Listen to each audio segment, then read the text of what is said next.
Elon Musk was sleeping on the floor of his office, showering at the YMCA, and surviving on cheap hot dogs. He was over $100 million in debt. Tesla was weeks away from bankruptcy. SpaceX had just watched 3 rockets explode in a row, burning through nearly all their money. His marriage was falling apart, and the entire world was laughing at him, calling him a fraud, a con artist, a billionaire playing pretend with other people's money. 2008 was supposed to be the year Elon Musk lost everything. Instead, it became the year he proved everyone wrong and started his journey to becoming the richest person on Earth. But the road to $250 billion wasn't paved with lucky breaks and smooth sailing. It was built on failures so devastating they would have destroyed most people. Exploding rockets, production hell, public humiliation, death threats, and moments where Elon had to choose between saving Tesla or SpaceX because he didn't have enough money to save both. This is the real story of how Elon Musk went from sleeping in his factory to becoming the wealthiest human being alive. Stay locked in, because this story is absolutely insane. Chapter 1. The First Fortune and Why It Almost Killed Him. Let's rewind to 1995. Elon Musk is 24 years old, fresh out of college, and he's supposed to start a PhD program at Stanford. But 2 days into the program, he drops out. Not because he's lazy, not because he failed, but because he sees something bigger happening. The internet is exploding. Companies are getting funded for millions based on nothing but ideas. And Elon realizes that if he stays in school, he's going to miss the gold rush. So he drops out and starts a company called Zip2 with his brother Kimball. They have no money, no office, and no real plan. They're building an online city guide, basically a primitive version of Google Maps combined with Yelp. Elon works 100-hour weeks. He sleeps on a beanbag in the office. He showers at the YMCA. He's so broke that he and his brother share one computer. Kimball would code during the day, Elon would code at night. They eat the cheapest food they can find and pour every cent into the business. And it works. Investors notice. Compaq, a massive computer company, offers to buy Zip2 for $307 million in 1999. At 27 years old, Elon walks away with $22 million. He's rich. He's made it.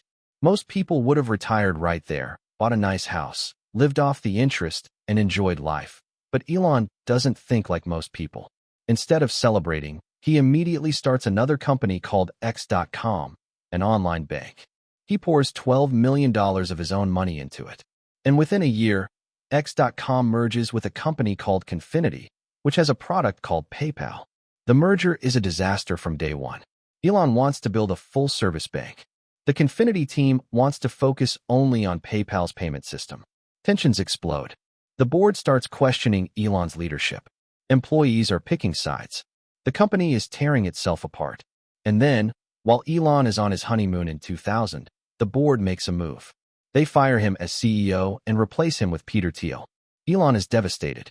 He just got kicked out of his own company for the second time in his career. But here's the thing.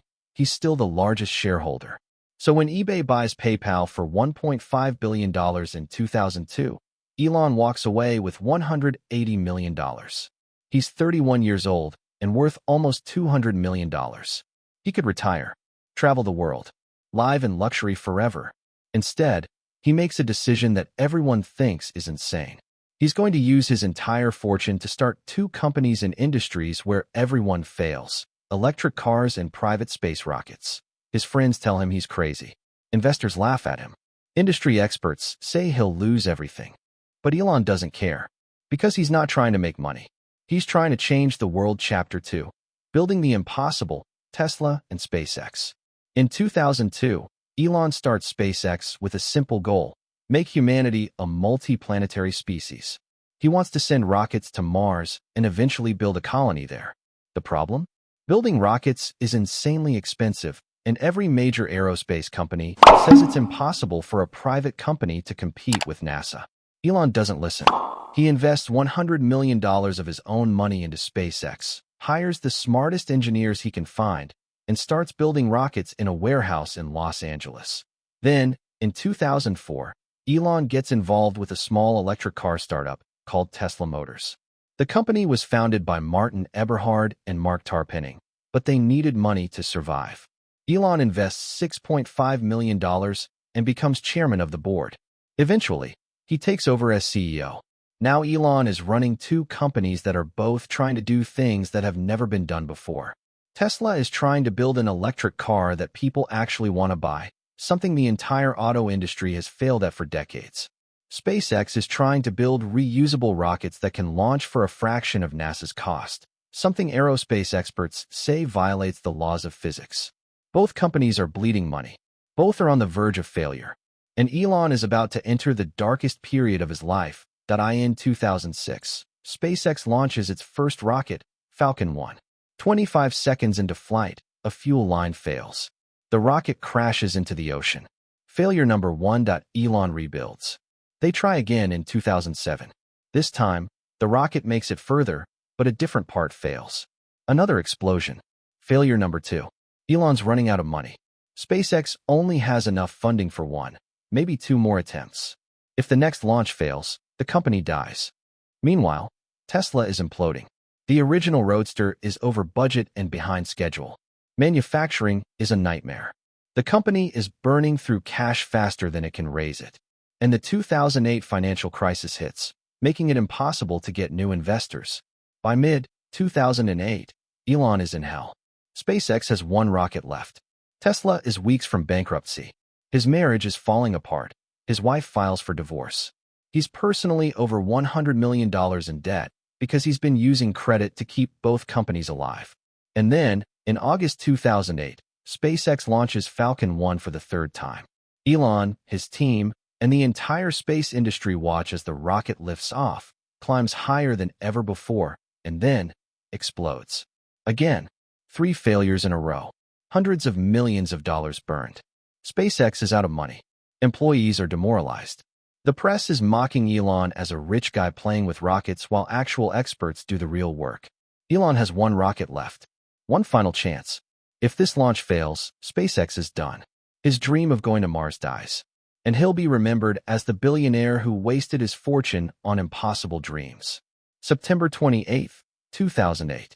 Falcon 1 sits on the launch pad. Elon is watching from SpaceX headquarters, along with his exhausted team.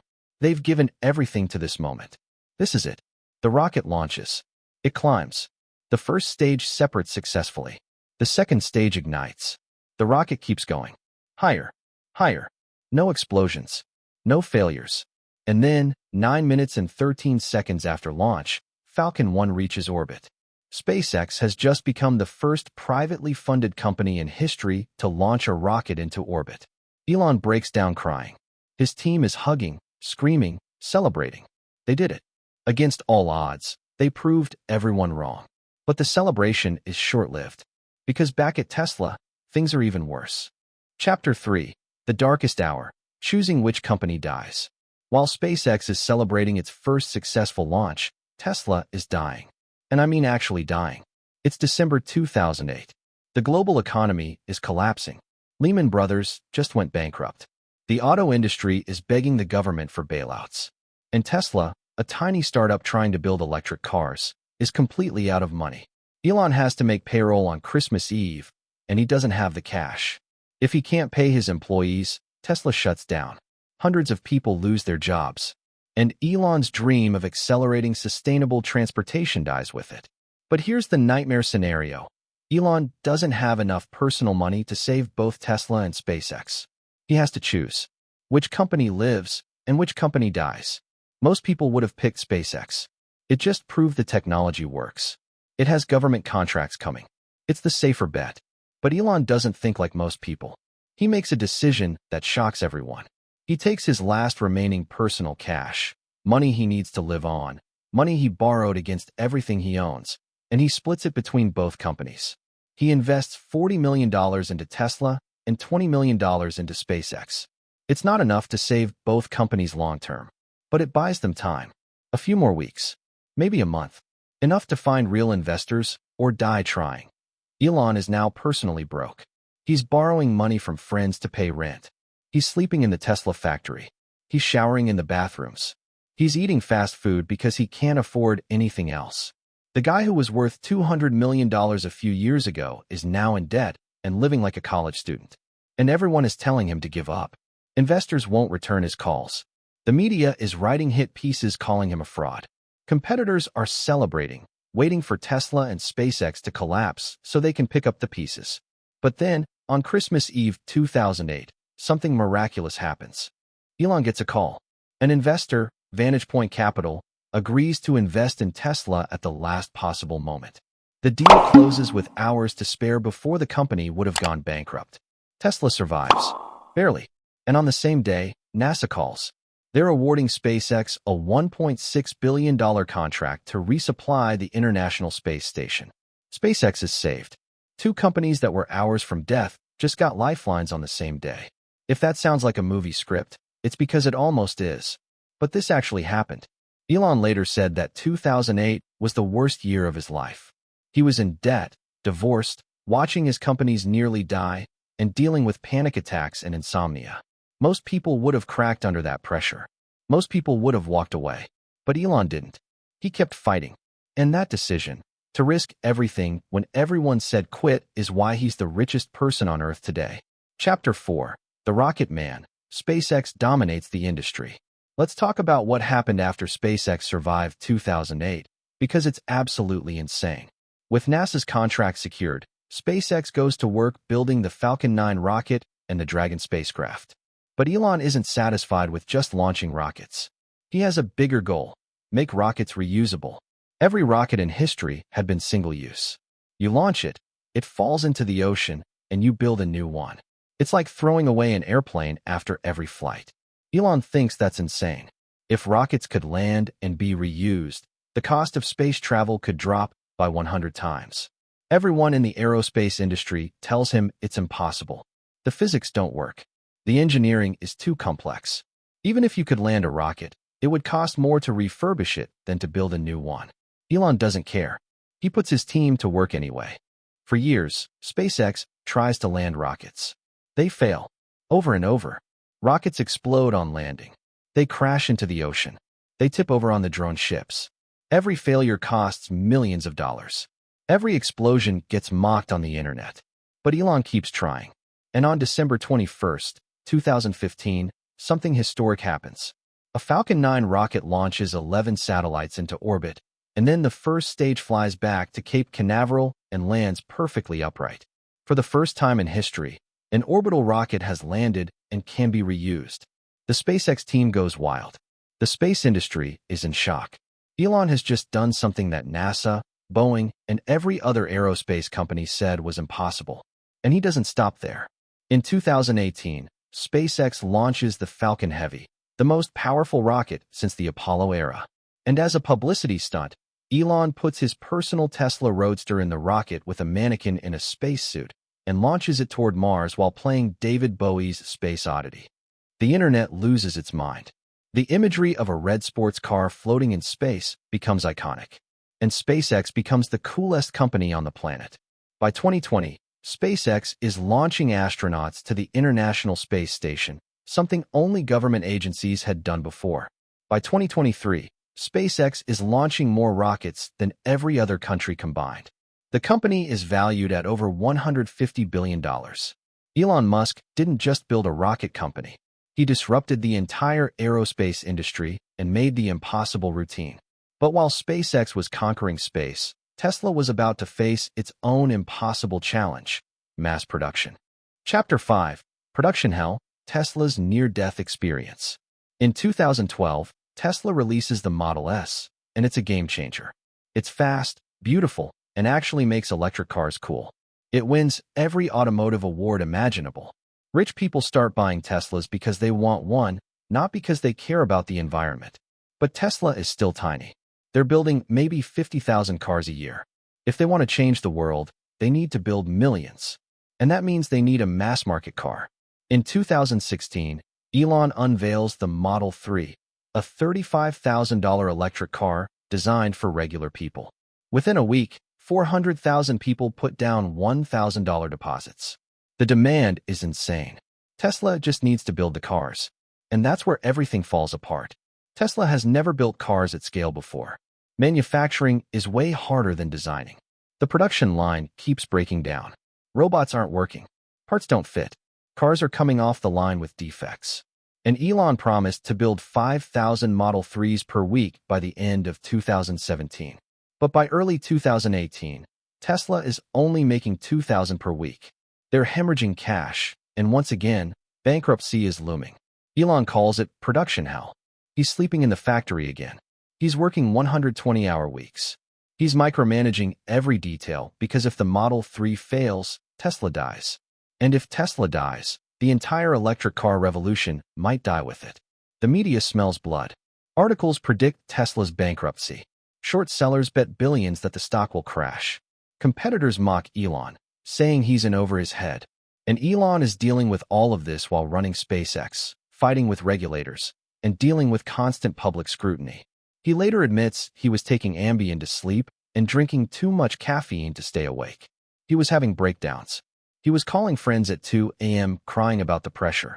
This wasn't just a business challenge. It was breaking him mentally and physically. But Elon does what he always does. He fights back.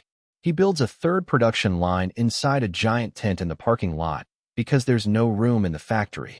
He reorganizes the entire assembly process. He fires underperforming executives. He personally works on the line, fixing problems in real time. And in June 2018, Tesla hits its goal, 5,000 Model 3s in 1 week. The company survives. Again, by 2020, Tesla is profitable for the first time in its history. By 2021, Tesla is worth more than every other car company combined. By 2023, Tesla has delivered over 5 million cars and is the most valuable car company on Earth. Elon didn't just build an electric car company. He forced the entire auto industry to go electric and prove that sustainable transportation is the future. And all of this, SpaceX, Tesla, the comebacks, the impossible achievements, made Elon Musk the richest person on Earth, with a net worth that peaked at over $250 billion. Chapter 6. The Legacy.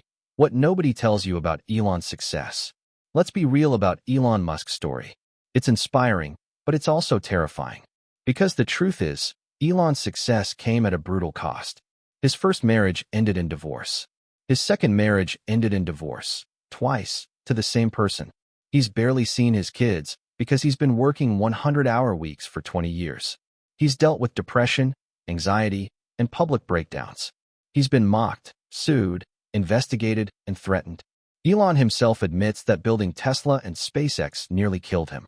He said that if he could go back, knowing how hard it would be, he's not sure he'd do it again. But here's what we can learn from his story. Elon Musk didn't become the richest person on Earth because he was lucky. He became the richest because he was willing to risk everything when everyone told him to quit. He went all in on 2 industries where failure is the norm. He bet his entire fortune on impossible dreams. But if you have a dream that everyone says is impossible, Elon's story proves one thing. The only person who can stop you is yourself. He was told building electric cars would fail. He did it anyway. He was told private rockets couldn't compete with NASA. He did it anyway. He was told he'd lose everything in 2008. He risked it anyway, and now he's the richest person on Earth. Not because he played it safe, but because he bet on himself when nobody else would. Engagement, hook, and conclusion. So here's my question for you. What impossible dream are you giving up on because people told you it can't be done? Elon Musk was sleeping on floors, showering at the YMCA, watching rockets explode, and staring at bankruptcy. And he didn't quit. He didn't listen to the doubters. He kept building. What's stopping you? Seriously, what excuse are you using that's bigger than watching 3 rockets explode and still building a 4th? Drop a comment and tell me, what's the one thing you're going to stop making excuses about? What's your impossible dream? And if you're serious about learning from people who refuse to quit, people who lost everything and came back stronger, smash that subscribe button and turn on notifications. Because this channel is all about proving that failure is just a setup for your greatest comeback. Elon Musk went from sleeping in his office to becoming the richest person alive. He didn't wait for permission. He didn't wait for perfect conditions. He just started building and refused to stop. Your turn. Stop waiting. Start building. Your comeback story is out there. Go write it.